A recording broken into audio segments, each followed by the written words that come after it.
اسلام نے کیا کہا ہے بھائی؟ بدگمانی مت کرو، مثبت سوچو، یہ کہا ہے نا. صحابی نے عرض کیا تھا یا رسول اللہ، ایک صحابی نے دیکھا نا آپ کی کیا نیکی ہے کہ نبی نے آپ کو دنیا میں جنت کی بشارت دی. انہوں نے کہا کچھ بھی نہیں، رات کو سب سے دل صاف کر کے سوتا ہوں.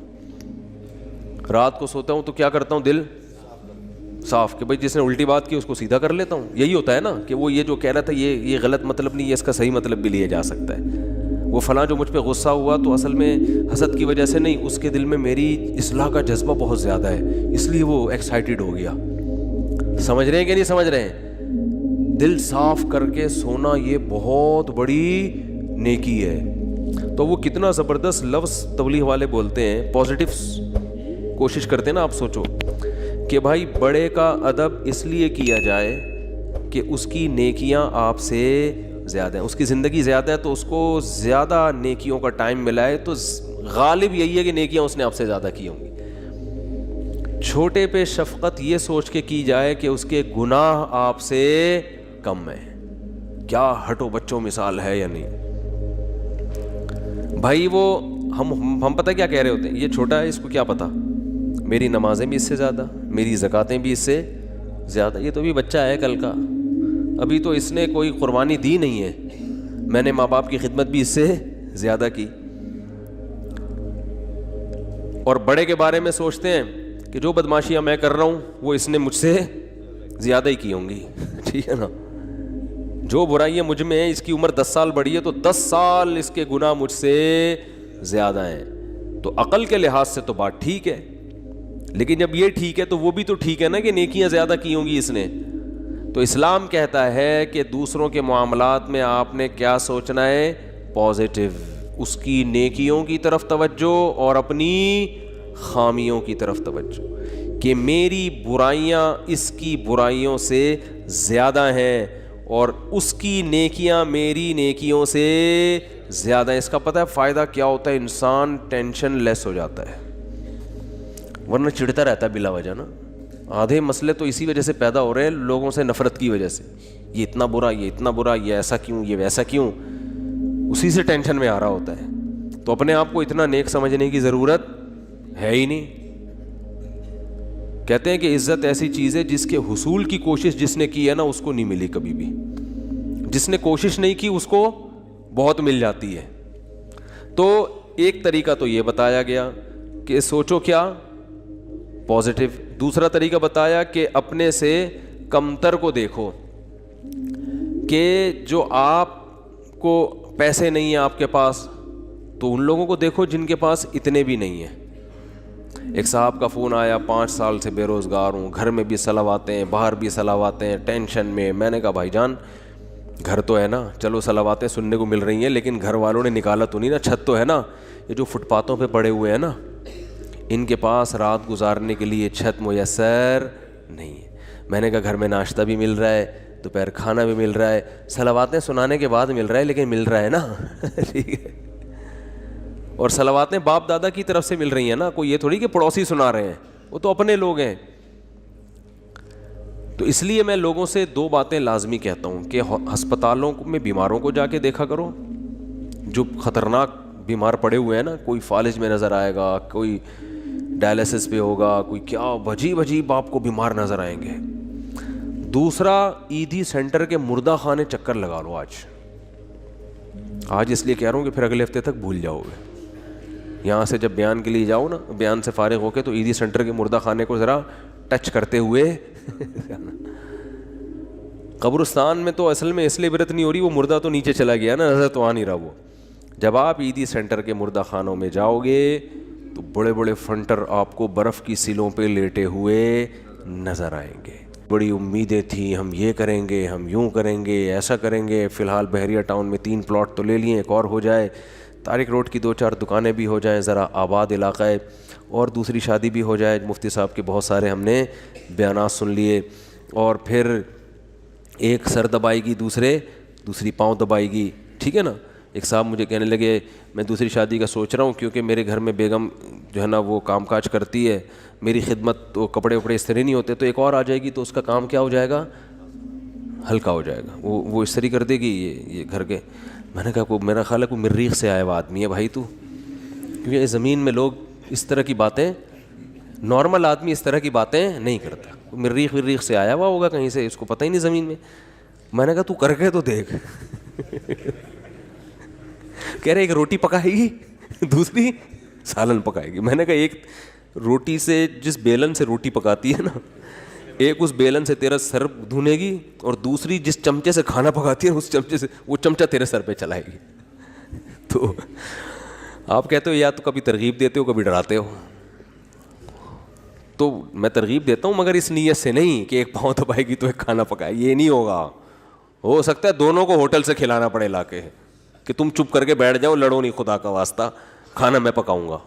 تو یہ سب چیزیں یہ سوچ کے کرنے کا کہتا ہوں میں.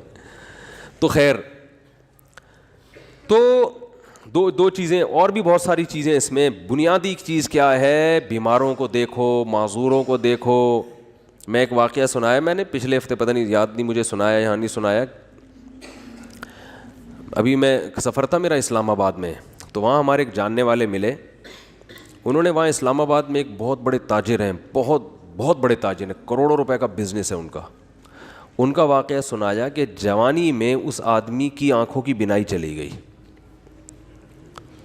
کوئی بیماری ہوئی ہے, بس ایک دم بینائی چلی. ہو جاتا ہے بعض دفعہ کوئی ایسا اٹیک ہو جاتا ہے. وہ بیچارہ علاج کرا کے تھک گیا, اس کی بینائی واپس نہیں آئی. تو انہوں نے بتایا کہ وہ ایک دن نیچے نا اسلام آباد میں وہ بنگلہ ہے اس کا جہاں وہ رہتا ہے, نیچے ایک شکرکندی بیچنے والے نہیں ہوتے, کندھے پہ رومال ہے, شکرکندی بیچ رہے ہیں, شکرکندی نہیں سوری, یہ جو بھٹا بیچ رہے ہوتے ہیں نا, دانے, مکئی کے دانے بیچ رہا تھا.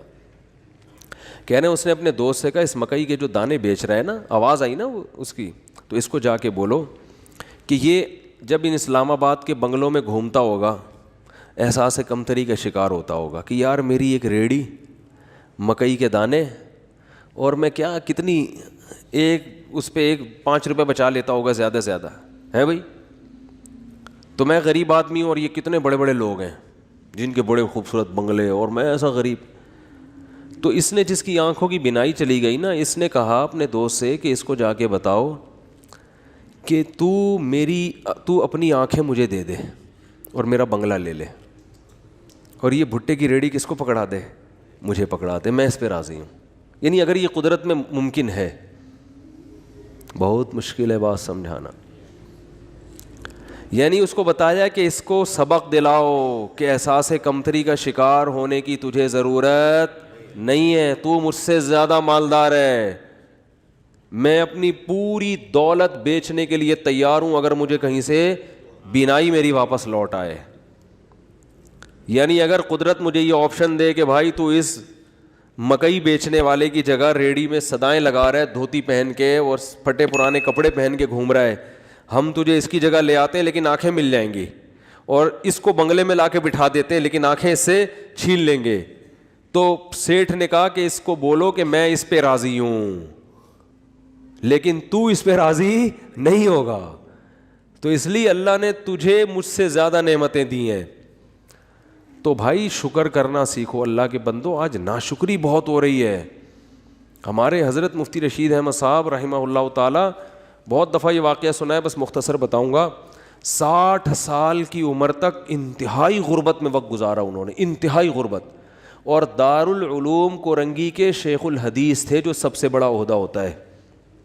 یہ جو لوگ آج مولویوں کو صبح و شام برا بلا کہتے ہیں نا, ان اکابر نے, ان مولویوں نے اس طرح پیٹ کاٹ کے دین کو بچایا ہے. سمجھ رہے ہو, پیٹ کاٹ کے, اتنے بڑے بڑے عہدوں پہ بھی تنخواہیں نہیں ہیں, ایسے پیٹ کاٹ کے دین کو بچایا ہے. تو حضرت فرماتے ہیں کہ ہمارے پاس صبح ناشتے میں انڈا خریدنے کے پیسے نہیں ہوتے تھے, روزانہ دال. ایک دن ایک مہمان نے کہا کہ آپ کے جب بھی آؤ دال ہی پکی ہوئی ہوتی ہے. حضرت فرماتے ہیں ہم نے تو کبھی سوچا بھی نہیں تھا روزانہ دال کھاتے ہیں. اس نے کہا کہ روز دال پکی ہوئی ہوتی ہے. تو حضرت نے فرمایا, میں نے کہا حلال اتنا ہی ملتا ہے. حلال کیا ہے, اتنا ہی ملتا ہے. تو حضرت فرماتے ہیں اس کے بتانے سے ہمیں خیال آیا کہ واقعی ہم اتنے دنوں سے دال کھا رہے ہیں. آپ کہہ سکتے ہیں وہ غریب گھر میں پیدا ہوئے ہوں گے, ایسا نہیں ہے. ہمارے حضرت انڈیا کا جو پنجاب ہے نا, لدھیانہ, اس کے جو چودھری گھرانہ ہوتا ہے نا, بڑے وڈیرے, ان گھروں میں پیدا ہوئے تھے. والد صاحب ٹھیک ٹھاک مالدار تھے, گاؤں کے جو ہوتے ہیں نا بڑے وڈیرے. مدرسے میں آنے کے بعد کیا ہو گئے, کیونکہ مدرسے میں تو کوئی سورس آف انکم ہی نہیں, وہ اتنی چھوٹی چھوٹی تنخواہیں مدرسے. اب تو پھر بھی تھوڑی سی بہتر ہوئی ہے, ورنہ ابھی بھی مدرسے کے ٹیچروں کی تنخواہیں بیچاروں کی ایسے ہی ہوتی ہے. اس لیے مدرسے کے علماء کے ساتھ تعاون کیا کریں. سمجھ رہے ہو کہ نہیں سمجھ رہے؟ لوگ دیکھتے ہیں بعض علماء کو بڑے لینڈ کروزر یہ وہ, ان کو دیکھ کے لوگوں کو دھوکہ آتا ہے, وہ سمجھتے ہیں سارے ایسے ہی ہوتے ہوں گے. ضروری تھوڑی سارے, وہ تو بیچارے چند ایک کو اللہ مال دے دیتا ہے, بیچارے زیادہ تر تو غریب ہی ہوتے ہیں اور مانگتے نہیں کسی سے. تو یہ عوام کی ذمہ داری ہے کہ وہ ان کے ساتھ تعاون کرے تاکہ وہ دین کے کام دل جمی کے ساتھ کر سکیں, لیکن وہ مانگتے نہیں کسی سے. اور جو مانگ رہے ہوتے ہیں وہ صحیح, وہ عالم جو بھیک مانگ رہے ہوتے ہیں نا لوگوں سے کبھی, اس سے وہ پھر وہ عالم نہیں ہوگا, اس کی تحقیق کرو. تو ہمارے دینی مدارس میں بہت سے علماء ہیں بیچارے دن رات تدریس میں لگے ہوئے ہیں, کبھی کسی کے سامنے اپنی حاجت پیش نہیں کرتے. تو ہمارے حضرت فرماتے ہیں کہ ان حالات میں جب میرے پاس انڈا خریدنے کے پیسے نہیں ہوتے تھے اور میں سال میں ایک مرتبہ اپنے شیخ کی زیارت کے لیے لاہور جایا کرتا تھا, تو وہ جو سال میں ایک مرتبہ ان کی خدمت میں جاتے تھے تو ہر مہینے تنخواہ سے تھوڑے تھوڑے پیسے بچا کے سال میں ایک مرتبہ اس قابل ہوتے تھے کہ بس یا ٹرین کا کرایہ جمع ہو جاتا تھا ان کو. لیکن آپ دیکھو اہل اللہ کی صحبت کی اہمیت کتنی تھی, کیونکہ اگر یہ صحبت نہ ملتی نا تو پھر غربت میں یہ توکل نہیں ہوتا. تو اپنے شیخ سے ملنے کے لیے جایا کرتے. ہمارے ہاں بزرگ ہوتے ہیں اس لیے ہم بزرگوں کی زیارت کے بھی قائل ہیں. بعض لوگوں کے ہاں بزرگ کا سیٹ اپ ہی نہیں ہے, بزرگی کا سسٹم ہی ختم ہو گیا ان کے ہاں. تو جن کے ہاں ہوتا ہے ان کے ہاں یہ سارے سیٹ اپ ہوتے ہیں, ٹھیک ہے نا, کہ وہ اپنے بزرگوں کی زیارت بھی کرتے ہیں. بعض لوگوں نے ہر بزرگ میں اتنے کیڑے نکال لیے کہ معاشرے سے بزرگوں کو ہی کیا کر دیا ہے, بزرگی معاشرے سے شارٹ ہو گئے ہیں. ایسا نہیں ہوتا, ہر دور میں بزرگ ہول سیل کے حساب سے رہیں گے. تو خیر, تو حضرت فرمایا کرتے تھے اس کنڈیشن میں اپنے آپ کو دنیا کا سب سے بڑا سیٹ سمجھتا تھا. فرماتے ہیں کہ میں یہ حالات بیان کرتے ہوئے بھی ڈر لگ رہا ہے کہ ناشکری نہ ہو جائے. پھر اللہ نے 60 سال کی عمر کے بعد حضرت کو بہت پیسہ دیا, پھر اسٹائل ہی چینج ہو گیا تھا حضرت کا. بھائی جب اللہ نے غریب رکھا ہے تو غریبوں کی طرح, جب پیسہ آیا تو پھر وہ حدیث ان اللہ یحب ان یرا اثر نعمتہ علی عبدہ, اللہ چاہتے ہیں کہ جب اللہ نے کسی کو نعمت دی ہو. صحیح بخاری کی حدیث ہے کہ ایک صحابی کو دیکھا پراگندہ حال, پوچھا کیا تمہارے پاس پیسہ نہیں ہے؟ فرمایا ہاں. تو فرمایا کہ نظر کیوں نہیں آ رہا؟ تو امیر آدمی کی سواری, امیر آدمی کا گھر, امیر آدمی کا لباس اور امیر آدمی کی خوراک, ان 4 چیزوں سے پیسہ جھلکنا چاہیے. سمجھتے ہو کہ نہیں سمجھتے؟ اگر آپ کو اللہ نے خوب پیسہ دیا ہے اور ہونڈا 50 رکھی ہوئی ہے آپ نے اور اس پہ گیس لگوائی ہوئی ہے تو یہ نعمت کی ناقدری ہے, یہ سادگی نہیں ہے. اگر آپ کو پاس ٹھیک ٹھاک پیسہ ہے اور آپ لنڈے کی پینٹیں پہن کے گھوم رہے ہو تو یہ نعمت کی ناشکری. کھانے کے لیے آپ کے پاس ٹھیک ٹھاک پیسہ ہے اور آپ انڈے والا برگر تلاش کرتے ہو, یا تو پسند ہی انڈے والا ہو تو ایک الگ بات ہے, پیسہ ہو پھر بھی انڈے والا برگر کھا رہے ہو, تو یہ قناعت نہیں ہے, یہ سادگی نہیں ہے, یہ کنجوسی ہے. کنجوسی, اٹ از کالڈ کنجوسی. اگر آپ کے پاس پیسہ ہے اور آپ بیگم کو بھی ہر وقت کیلکولیشن کر کے نا اس کو حساب لیتے رہتے ہو کہ کتنے انڈے کھائے آج تو نے. بعض لوگ ایسے بھی ہیں کمبخت, بالکل ہی پاگلوں کی طرح زندگی ایک عذاب ڈالا ہوا ہے بچوں کو اپنے. ایک خاتون نے بتایا کہ میری ساس نگرانی کر رہی ہے, 2 روٹی کے بعد تیسری کا حساب ہوتا ہے, 2 کے بعد تیسری پکنا کیا ہے؟ منع ہے. اگر غربت ہے تو بھائی پھر تو اللہ کا بس یہی پھر نعمت ہے اللہ کی, یہ شکر کرو مل تو رہا ہے. لیکن اگر پیسہ دیا ہے تو حدیث میں آتا ہے اللہ یہ چاہتے ہیں کہ وہ نعمت کے اثرات بولو بھائی نظر آئیں. ہاں فخر نہ ہو, غریبوں کو نیچا دکھانے کے لیے نہیں کہ وہاں جا کے کالر اونچر کر کے دکھا رہا ہے میری گھڑی دیکھو میری بھی گھڑی ہے, ٹھیک ہے نا, میرا لباس اور میرے پیسے, یہ نیچ دکھانے کے لیے تو یہ تو حرام ہو جائے گا, فخر کے لیے حرام ہے. اور اس سے اترائے نہیں آدمی, یہ سمجھے اللہ کی طرف سے بھیک ملی ہوئی ہے, اچھے کپڑے پہن لیے بھائی, اللہ نے دیا نا. کسی کو بھیکاری کو آپ 3 پیس سوٹ ٹائی پہنا دیں اور اچھا انڈے والے کسی ہٹا کے زنگر برگر کھلا دیں, اس کو پیزا کھلا دیں, تو وہ کھائے گا شکر کر کے, تواضع پیدا ہوگی, فخر نہیں کرے گا. تو یہ اللہ نے بھیک میں دیا ہوا ہے ہمیں, کسی کو لینڈ کروزر دے دی تو وہ فخر نہ کرے, بولے بھائی اللہ نے مجھے دی ہے, میری اپنی تھوڑی ہے, یہ اس کو رکشا دے دیا, مجھے کیا دے دی, لینڈ کروزر دے دی, تو نہ یہ میری ہے نہ یہ اس کا ہے, تو فخر کس بات کا. تو بس نعمت کو انجوائے تو کرو, غریبوں کو کمتر نہ سمجھے. کیوں نہ سمجھے, ہو سکتا ہے بھائی آخرت میں یہ لینڈ کروزر میں ہو اور آپ کو رکشا بھی میسر نہ ہو, الٹا معاملہ نہ ہو رہا ہو, تو مرتے ہی سب ختم. تو آخرت ہے اصل. تو ہمارے حضرت کیا کرتے تھے, غربت میں, انتہائی غربت میں, حضرت فرماتے ہیں میں یہ نہیں سمجھتا تھا کہ مجھے صبر کا ثواب حاصل کرنا ہے, نہ فرمائے تو بڑا خطرناک ہو جائے گا. جب کوئی ٹینشن میں ہوتا ہے تو ہم کہتے ہیں صبر کرو ثواب ملے گا, ایسا ہی ہوتا ہے نا. تو حضرت فرماتے ہیں اس غربت میں یہ نہیں سوچتا تھا کہ میں صبر کروں گا تو ثواب ملے گا. فرمایا نہ, مجھے تو لگتا تھا اگر میں نے یہ سوچا کہ میں صبر کروں گا تو یہ تو گناہ ملے گا, کیونکہ صبر تو مصیبتوں پر ہوتا ہے, تو اللہ نے مجھے مصیبت میں رکھا بھی نہیں, تو صبر کس بات کا. تو فرماتے تھے میں یہ سوچتا تھا کہ میرے اللہ کا اتنا فضل, وہ میرا 2 وقت روٹی مجھے دے دیتا ہے, 2 وقت کی روٹی مجھے, بولو بھائی, مل جاتی. فرماتے ہیں میرا گھر بھی ذرا غریب علاقے میں تھا, دور تھوڑا لوگوں سے, تو فرماتے میں سوچتا تھا بادشاہ ہمیشہ پبلک سے ذرا ہٹ کے رہتے ہیں, اسٹائل ہے ہمارا, پبلک میں نہیں رہیں گے, تھوڑا سا ہٹ کے, مزاج شاہانہ ہے نا. لیکن اس حالت میں بھی ایسا شاہانہ مزاج, ایسے رہتے تھے, لوگ آ کے قرضہ مانگا کرتے تھے حضرت سے, وہ سمجھتے تھے بہت بڑا سیٹ ہے کوئی. اور حضرت کو گرینری کا شوق تھا, پودے لگانے کا شوق تھا, تو پودے لگانے کے بعد نا پانی دینے کے لیے وہ نہیں, خریدنے کے پیسے نہیں تھے, وہ نہیں پودوں کو پانی دیتے, وہ کیا ہوتا ہے, فوارہ ہوتا ہے نا. کہتے ہیں ہم نے پھر جگاڑ کر کے کیلیں ٹھوک کے ایک اپنا گھر میں فوارہ بنایا ہوا تھا, ٹھیک ہے نا.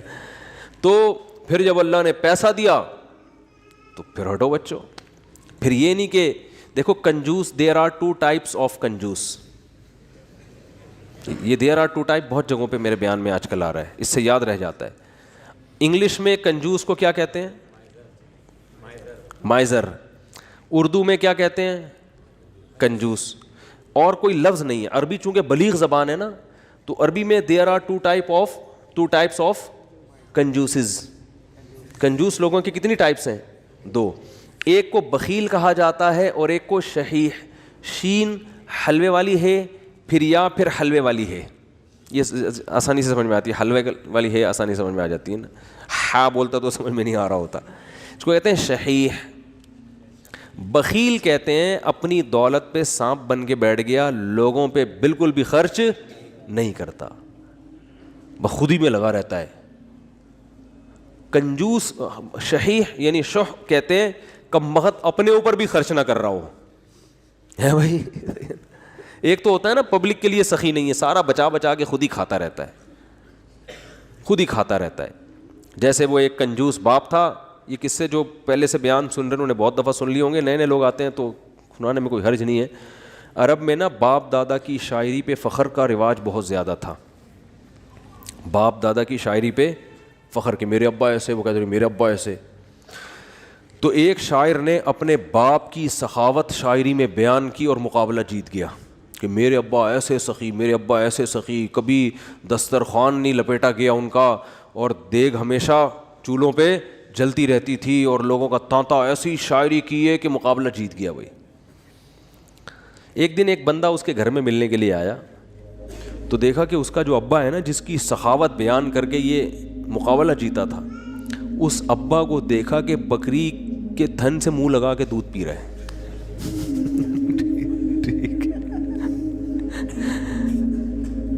اس نے بولا یار یہ آپ کے ابا کیا کر رہے ہیں؟ اس نے کہا اصل میں ابا میرے جو ہے نا, یہ جب گلاس میں دودھ نکالیں گے تو دھار کی آواز سن کے بچے آ جائیں گے دودھ مانگنے, اپنے ہی بچے ابا کے, دوسرے بھائی ہیں ان کے. تو میرے ابا کو یہ پسند نہیں ہے کہ یہ دودھ بچے پئیں, اس لیے بچوں کو آواز نہ جائے تو ڈائریکٹ تھنوں سے دودھ لگا کے پئیں. کہہ رہے ہیں یہ وہ ابا ہیں جن کی سخاوت بیان کر کے میں نے مقابلہ جیتا ہے. لیکن یہ ابا بخیل تھا, شحیح نہیں تھا. اپنے اوپر تو خرچ کر رہا ہے نا کہ چلو بچوں پہ نہیں کھلا رہا, کم بخت خود ہی پی رہا ہے سارا دودھ. وہ دیسی گھی والا بھی سنانا پڑے گا یار, کیا کرے یار. وہ ایک کنجوس, جلدی جلدی سناؤں گا, جو کئی دفعہ لوگوں نے سنا وہ پھر بور ہو جاتے ہیں. ایک کنجوس دیسی گھی لے کر آیا, ڈبہ لے کر آیا, تو بچوں سے کہا کہ اس کو کھولنا نہیں ہے, ڈبے سے لگا لگا کے کھاؤ نا, کیونکہ باہر بھی چکنائی ہوتی ہے نا. جب یہ ڈبہ بالکل چکنائی ختم ہو جائے گی نا, پھر ڈبہ کھلے گا اندر سے. اسی دوران اس کا سفر ہوا تو اس نے اس خطرے سے کہ ڈبہ بچے کھول نہ لیں, الماری میں لاکر میں ڈبہ بند کر کے چلا گیا. 1 مہینے بعد آیا, بچوں سے پوچھا دیسی گھی تو نہیں, ڈبہ تو نہیں کھولا؟ نہیں ابا. پھر کیا کرتے تھے؟ ابو الماری سے روٹی لگا لگا کے کھاتے تھے. ایک تھپڑ مارا ان کو, کہہ رہے کم بخت کچھ دن گھی کے بغیر صبر نہیں کر سکتے. اٹ از کالڈ کنجوس. یہ شحیح نہیں ہے, کیونکہ خود تو استعمال کرے گا نا, چپ چپ کے کھائے گا. تو وہ بھی جو بکری کے تھنوں سے منہ لگا کے دودھ پی رہا ہے, کم از کم خود تو پی رہا ہے نا. اور کنجوس کی جو سپرلیٹو ڈگری ہے وہ یہ ہے کہ خود بھی نہ پیے کہ دودھ کم نہ ہو جائے. تھنوں میں دودھ جمع ہوتے وہ نے دے رہا ہے یار کہیں کم نہ ہو جائے, پھر 2 قطرے نکالے کہیں سوکھ نہ جائے, بس اتنا. تو یہ آج معاشرے میں, پہلے تو ہم ان چیزوں کو لطیفہ اور مذاق سمجھتے تھے, لیکن جب آدمی چلتا پھرتا ہے نا, دیکھو ہم نے تو 8-10 سال علماء کے ساتھ گزارے, پبلک سے ہمارا ریلیشن ہی ختم ہو گیا تھا. جب مدرسوں میں گئے نا وہ سارے دوستیاں یاریاں چھوڑ گئی, بالکل ایک علماء صلحاء کے ساتھ بیٹھنا, ان کی سخاوتیں ہم نے اتنی دیکھی ہم حیران ہوتے تھے. جب پبلک میں دوبارہ جانا ہوا نا تو پھر ایک عجیب ماحول نظر آیا کہ یار یہ کیا ہو رہا ہے. تو ہم نے ایسے لوگ بھی دیکھے دوسروں پہ خرچ نہیں کرتے, اور ایسے بھی دیکھے جو اپنی جان پہ بھی خرچ کرنے کے لیے تیار نہیں ہے. بچاؤ بچاؤ بچاؤ بچاؤ. بھائی تو خرید لے گاڑی یار, کیا جا رہا ہے, اچھی گاڑی میں گھوم لے بھائی. تو اچھے لوگ بھی ملتے ہیں. ایک صاحب کا وزن ذرا زیادہ تھا, وہ گاڑی میں 2 سیٹیں بک کراتے تھے جب بھی بس میں جانا ہوتا نا. تو مجھے کہنے لگے یار میں تھوڑا سا بھاری ہوں تو مجھے چپک کے بیٹھنا پڑتا ہے, تو پچھلی آدھی سیٹ میں لے لیتا ہوں. ڈرائیور سے بولتا ہوں اس پہ 2-3 بندوں سے زیادہ نہیں بیٹھیں گے, میں ڈبل ٹکٹ دیا ہے. مجھے اچھا لگا. انہوں نے کہا یار سہولت کے لیے انسان پیسے کماتا ہے تو سفر تو تمیز سے گزر جائے نا. تو پیسے خرچ کرنا سیکھو اللہ کے بندو. جو کام پیسوں سے ہو سکتا ہے وہ خود نہیں کرو, ٹھیک ہے نا. جو اللہ نے اگر دیا ہے پیسہ, خود کچھ اور کر لو, پھر ٹائم بچاؤ اپنا. تو میری عادت پتہ ہے کیا ہے, میرے پاس اگر پیسے ہوتے ہیں تو میں اپنا ٹائم کو بچانے کی بڑی فکر کرتا ہوں.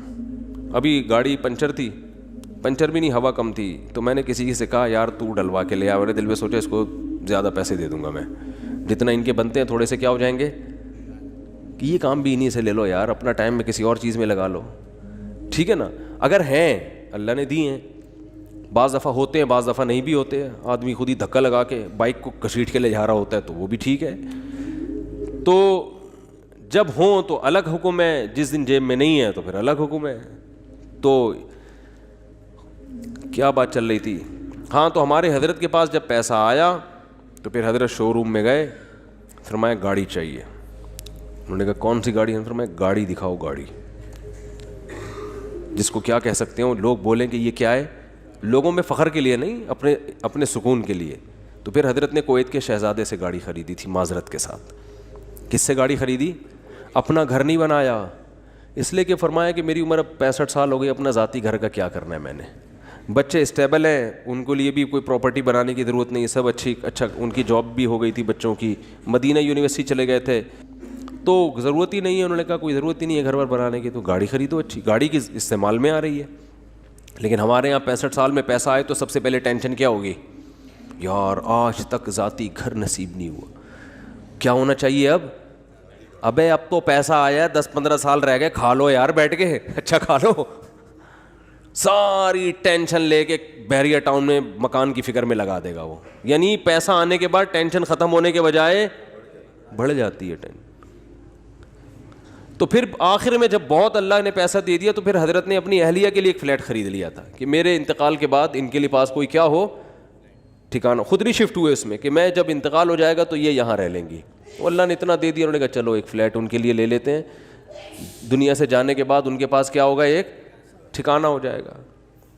تو آسان زندگیاں ان لوگوں نے گزاریں, تبھی جب بھی ان کے پاس جاؤ, جب غربت میں تو بھی خوش, پیسہ آیا تو بھی خوش, ایک جگہ بہت پیسہ ڈوب گیا تو کاروبار میں لگایا تو بھی خوش.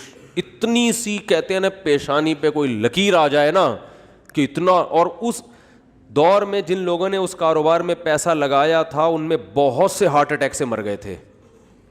ضیاء الحق کے دور میں الائنس کا ایک بزنس آیا تھا, کمپنی تھی, جو بڑے بوڑھے لوگ ہیں ان سے پوچھیں آپ, اسلامی مزاربت کے نام سے شروع کیا انہوں نے, اور لوگوں کے لاکھوں کروڑوں روپے ڈوب گئے تھے, بہت سے لوگ ہارٹ اٹیک سے مر گئے. حضرت نے ان کا نام شہدائے الائنس رکھ دیا. فرمایا یہ اچھی شہادت نہیں ہے. اللہ پوچھے گا کیوں جان دی؟ اے اللہ اس پیسے کے پیچھے ٹینشن بہت. تو اللہ کہے گا کم بخت مسافر خانہ تھا, 2 روٹی صبح تجھے ملتی تھی, 2 روٹی. اور ان کو تو مالداروں کو تو جن کے پیسے اتنے ڈوب رہے ہیں تو اور زیادہ لگژری لائف اسٹائل ہوتا ہے, تو زیادہ سے زیادہ گھر بک جائے گا تو کرائے پہ رہ لے. اڑے W11 میں سیٹ نہ ملے تو لٹک کے سفر کر لو یار, کیا جا رہا ہے, سفر ہی ہے نا, آگے اسٹیشن پہ آگے اڈے پہ اتر جانا ہے. اب آپ کو چونکہ سیٹ نہیں ملی, اب آپ گئے ڈرائیور کے پاس, بولے ابے مجھے بس کے نیچے دے کے مار دے یا گولی سے ماروں گا.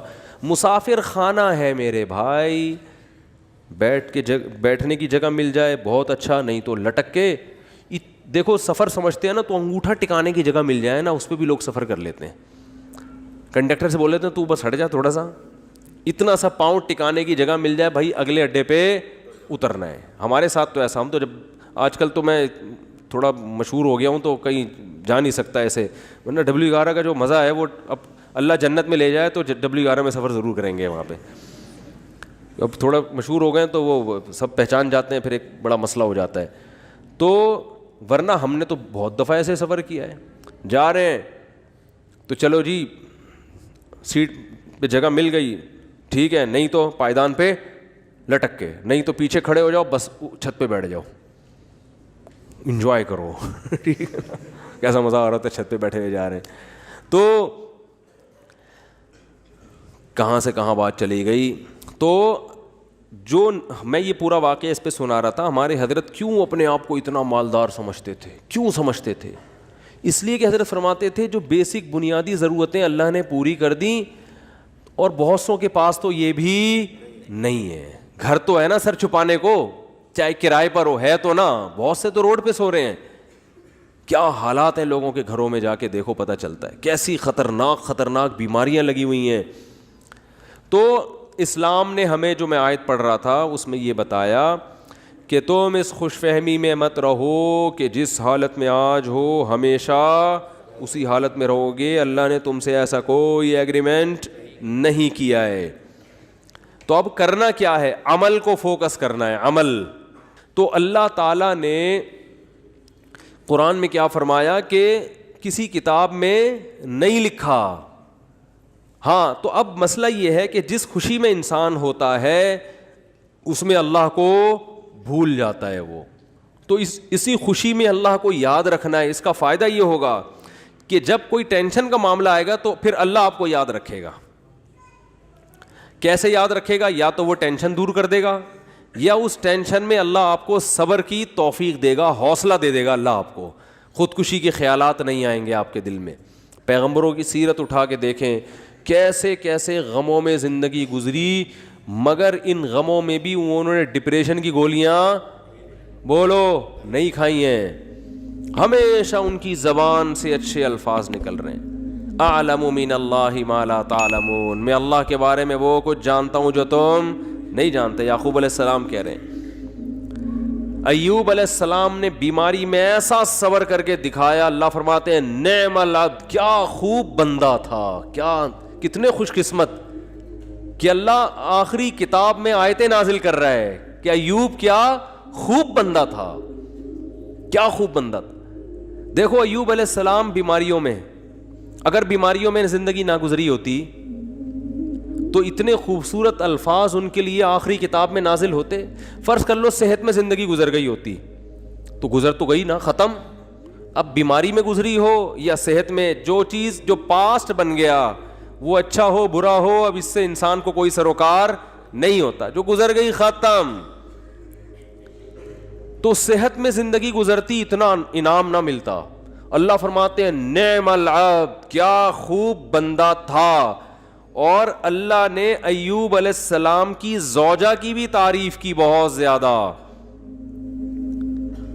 ایوب علیہ السلام جب بہت شدید بیمار تھے نا, تو عام طور پر کیا ہوتا ہے, بیگم صاحبہ خدمت کرتی ہے, میرے میاں کیا ہو گئے, بیمار ہو گئے, کوئی بات نہیں, 1 دن خدمت, 2 دن خدمت, اس کے بعد کہے گی بھائی جان چھڑاؤ, میری کیا ہو گئی ہے, بولو نا, شادی ہو گئی ہے. آج کل مارکیٹ میں جو میرا بیان خواتین سن رہی ہیں ان کے علاوہ کی بات کر رہا ہوں, ان کے ساتھ یہی مسئلہ ہو رہا ہے کہ میاں بے روزگار ہو گیا, بیمار ہو گیا, تو اب بھائی جب شریک حیات کا مطلب کیا ہوتا ہے, زندگی بھر آپ کے ساتھ شریک. نکاح میں اور زنا میں تو یہی فرق ہے نا بنیادی. شریک حیات کا مطلب یہ ہے کہ آپ خوشی اور غم میں آپ کے ساتھ, آپ بھی اس کے ساتھ. دیکھو شادی سے پہلے کوئی فالٹ سامنے آ گیا, نہیں کرو شادی, آپ کو اختیار ہے. جو فالٹ شادی کے بعد پیدا ہو رہا ہے وہ تو پھر آپ کی قسمت ہے نا. ارے عورت کی شادی ہوئی میاں سے, اگلے دن ایکسیڈنٹ ہوا, لنگڑا ہو گیا, تو اب ہو گیا, وہ قسمت ہے, برداشت کرو, کیا خیال ہے, ٹھیک ہے نا. آپ یار سمجھ میں نہیں آ رہی بات. دیکھو ایک آدمی نے نکاح کا پیغام بھیجا, پہلے سے پاؤں سے معذور تھا, تو عورت لڑکی والوں نے اس بیس پہ ریجیکٹ کر دیا. ان کا حق ہے, کر سکتے ہیں, لیکن بالکل صحیح فٹ فاٹ رخصتی بھی ہو گئی. اگلے دن خوشی میں بائک میلیاں لگاتا ہوا جا رہا ہے کہ میری شادی ہو گئی اور رخصتی بھی ہو گئی. ہو سکتا ہے گرے, ٹانگ کی ہڈی ٹوٹ گئی. اب یہ تھوڑی کہ عورت کھلا لے کے بھاگ جائے کہ میری تو لنگڑے سے شادی ہوئی ہے. شادی ہو کے لنگڑا ہوا ہے, لنگڑے سے شادی نہیں ہوئی. اس طرح آپ کی شادی ہوئی, پہلے سے پتہ چلا بیگم کے ساتھ یہ مسائل ہیں, نہ کرو شادی بھیا. آپ کس نے کہا ہے, صحیح تھی, نکاح کے بعد بیماری ہو گئی, ٹھیک ہے نا, کوئی مسئلہ کھڑا ہو گیا, تو اب عزت دار آدمی اس بیس پہ ڈیورس نہیں دیتا, بلکہ دعائیں کراتا ہے. مولوی صاحب میری زوجہ کے لیے دعا کریں, اللہ صحت عطا فرمائے. اولاد نہیں ہو رہی, دعا کریں اللہ صحت عطا فرمائے, ٹھیک ہے نا. زبان میں لکنت پیدا ہو گئی ہے, دعا کریں اللہ. تو میں تو ان کو کہتا ہوں اگر لکنت پیدا ہو گئی ہے تو بڑا فائدہ ہے تمہارا, کیونکہ جتنی دیر میں وہ برا بلا کہے گی نا, اتنی دیر میں آپ کام نمٹا کے آ جاؤ سارے, ٹھیک ہے نا. وہ ابھی اسٹارٹ لے گی آپ کو سمجھانا, اتنی دیر میں آپ کیا کرو, ذہن تیار کر کے آ جاؤ کہ یہ الٹا سیدھا بولنے والی ہے, تو برداشت کرنا ہے. تو وہ اچھا اس پہ بھی 1-2-3 چٹکلیں, لیکن وہ زیادہ ہو جائیں گے. تو اب مسئلہ یہ ہے کہ عزت دار آدمی کیا کرے گا, اس کو اپنی قسمت سمجھ کے برداشت. ہاں اختیاری فالٹ ہے تو ایک الگ بات ہے نا, قدرتی فالٹ نہیں ہوا بلکہ اپنے اختیار سے کچھ غلط کر رہی ہو تو ایک الگ بات ہے. بھئی یہ تو قدرت کی طرف سے اس کی ٹانگ ٹوٹ گئی, اس کو لکوا ہو گیا, اس کو فالج ہو گیا. تو آج تک یہی ہوتا آ رہا ہے, ہم نے دیکھا ہے بیوی کو فالج ہو گیا تو مرد اب اس کو رکھ رہا ہے, بھائی اس کی خدمت کر رہا ہے, علاج کر رہا ہے, لوگوں سے دعا کروا رہا ہے, یار میری بیگم کے لیے دعا کرو. ایسے موقع پہ عزت دار آدمی طلاق نہیں دیتا, وہ کہتا ہے بھائی اب برداشت کرو یار, میری قسمت ہے. تو عورت بھی برداشت کرتی تھی پہلے زمانے میں, آدمی بھی برداشت کرتا تھا. اب دونوں نے برداشت کرنا چھوڑ دیا ہے. کیوں؟ دنیا ہی کو اصل بنا لیا ہے. سارے مزے کہاں اڑانے ہیں؟ دنیا میں. اب دنیا کو ہی اصل بنا لی ہے, تو اب بس ہر چیز کیا ہونی چاہیے؟ پرفیکٹ, ایک دم موقع کی رپورٹ ہونی چاہیے ہر معاملے میں. تو یہ تو بھائی گوروں کا نظریہ ہے, یہ مسلمان کا نہیں ہے. تو میں ایوب علیہ السلام کا بتا رہا تھا کہ وہ شدید بیماری میں, وہ بیماری کیا تھی اس کا تفسیر میں کوئی ذکر نہیں ملتا نہ حدیث میں, بس کوئی بہت سخت بیماری تھی جس میں بہت طویل عرصے مبتلا رہے ہیں. تو اللہ نے ان کی زوجہ کی کا بھی خیال کیا. ان کی زوجہ نے اپنے میاں کی کئی سال خدمت کی ہے, کئی سال خدمت کی ہے. تو اب کیا ہوا کہ ایک دن خدمت میں تھوڑی سی کوتاہی ہوئی تو حضرت ایوب علیہ السلام کو غصہ آ گیا, اور انہوں نے کہا کہ میں اگر ٹھیک ہو گیا نا, میں تجھے 100 ڈنڈے ماروں گا. صحیح ہے نا, کیونکہ بیمار آدمی چڑچڑا ہو جاتا ہے نا, تھوڑا سا اس میں برداشت کم ہو جاتی ہے. اب بیچاری بیوی اتنی خدمت کر رہی ہے لیکن تھوڑی سی کوتاہی ہوئی تو ان کو غصہ آ گیا. انہوں نے کہا کہ اللہ کی قسم میں ٹھیک ہو گیا تو 100 ڈنڈے ماروں گا. تو اللہ نے ٹھیک کر دیا. اب پیغمبر پریشان کہ اتنی نیک بیوی جس نے اتنی خدمت کی, وہ کہ اس کو 100 ڈنڈے ماروں گا, تو بولے کہ ٹھیک نہ ہوتے تو ہی اچھا تھا بھائی, ٹھیک ہے نا. تو قرآن کے الفاظ دیکھو، خذ بیدک ضغثا فاضرب به ولا تحنس، اے پیغمبر آپ قسم بھی نہیں توڑ سکتے، آپ تو پیغمبر ہیں، اور بیوی اتنی نیک ہے اس کو مارنے کی اجازت نہیں ہے، اس کو آپ نے 100 ڈنڈے نہیں مارنے۔ اب قسم پوری کرنے کے لیے ایک جھاڑو لیں جس میں 100 تنکے وہ ایک ہی دفعہ لگا دیں بس۔ ویسے تو ایک یوں کر کے بھی لگانا بھی وہ ہے، لیکن جب بیوی کو پتہ چلے گا اللہ نے میرے لیے میرے میاں کو یہ ہیلا بتایا ہے، تو یہ جھاڑو لگانا یہ عزت دی جا رہی ہے۔ یہ کس کی طرف سے ہیلا بتایا جا رہا ہے؟ بولو بھائی، اللہ کی طرف سے۔ آج بہت سے لوگ کہتے ہیں قرآن و حدیث میں ہیلے بالکل بھی نہیں ہے، مولویوں نے، بھائی ہیلوں کی بھی 2 قسمیں ہوتی ہیں، ایک جائز ہیلے اور ایک ناجائز ہیلے۔ ایک صاحب ٹی وی میں آ رہے تھے رمضان میں، وہ کہہ رہے تھے مولویوں نے ہیلے ویلے بہت نکالے ہوئے ہیں، ہر چیز کا ادھر سے ہیلا ادھر سے ہیلا، اور یہ سب بنی اسرائیل نے بھی ہیلے کر کے مچھلیاں پکڑی ہیں۔ تو میں نے کہا یار میں ان کے سامنے بیٹھا ہوتا تو میں کہتا آپ کو بنی اسرائیل کے ہیلے تو ذہن میں آ رہے ہیں جو اللہ نے خود ایوب علیہ السلام کو ہیلے بتائے۔ اس لیے دین فقہا سے سیکھو، یہ جو نئے نئے فنٹر بن رہے ہیں نا آج کل، ان سے دین نہ سیکھو، یہ ایک طرف کی دلیل جانتے ہیں، دوسرا ان کو پتہ ہی نہیں ہوتا۔ سود سے بچنے کے ہیلے نکالے ہوئے ہیں، تو سود سے بچنے کے ہیلے تو عین مطلوب ہیں، ایسا ہیلا جس سے سود سے بچ جاؤ، یہ تو شریعت چاہتی ہے، یہ وہ ہیلا تھوڑی ہے جو بنی اسرائیل نے کیا تھا مچھلیاں پکڑنے کے لیے۔ تو ہیلے دیر آر 2 ٹائپس آف ہیلے، ایک ہیلا جو حرام سے بچاتا ہے، ایک ہیلا جو حرام میں ڈالتا ہے آپ کو، دونوں میں فرق ہے۔ سود سے بچنے کے لیے جو ہیلے کیے جاتے ہیں وہ سود سے بچنے کے لیے جاتے ہیں، چونکہ سود حرام ہے تو سود سے بچنے کے لیے کا مطلب حرام سے بچنے کے لیے، اور ایک ہیلا وہ ہوتا ہے جو حرام میں آپ کو مبتلا کر دیتا ہے۔ تو بیوی کو مارنا کوئی اچھا کام تو نہیں ہے نا اسلام میں، تو اللہ نے ایک نیک بیوی کو بچانے کے لیے ان کو ہیلا بتا دیا کہ بھئی ایک جھاڑو میں 100 تنکے لو، ایک ہی دفعہ میں لگا دو، تو گویا 100 کوڑے لگ گئے، تو قسم بھی پوری ہو گئی، بیوی بچ گئی۔ تو یہ اللہ نے حضرت ایوب علیہ السلام کی وائف کو، ان کی زوجہ کو، ان کی اہلیہ کو اتنا پروٹوکول کیوں دیا کہ قرآن میں ان کا تذکرہ بھی کر دیا؟ یہ شوہر کی خدمت کی وجہ سے، شوہر کے ساتھ وفا کی وجہ سے۔ یاد رکھو آج عورتیں اپنے شوہر کی طرف سے جن آزمائشوں میں ہیں، جو قدرتی آزمائشیں، جو قدرت کی طرف، بے روزگاری اللہ کی طرف سے ہو جاتی ہے نا، بھائی میاں کا روزگار چھوٹ گیا، یہ تو اللہ ہے جس کو چاہتا ہے رزق کشادہ دیتا ہے، جس کی چاہتا ہے روزی بند کر دیتا ہے۔ وہ بیچارہ اپنی طرف سے محنت کر رہا ہے لیکن بے روزگار ہو گیا، نئی کاروبار حرکت میں آ رہا، تو یہ اللہ کی طرف سے ہے۔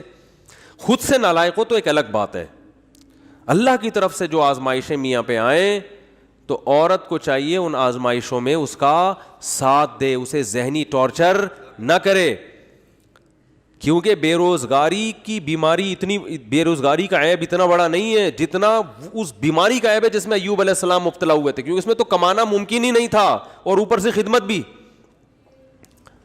سمجھا پا رہا ہوں اپنی بات کہ نہیں سمجھا پا رہا؟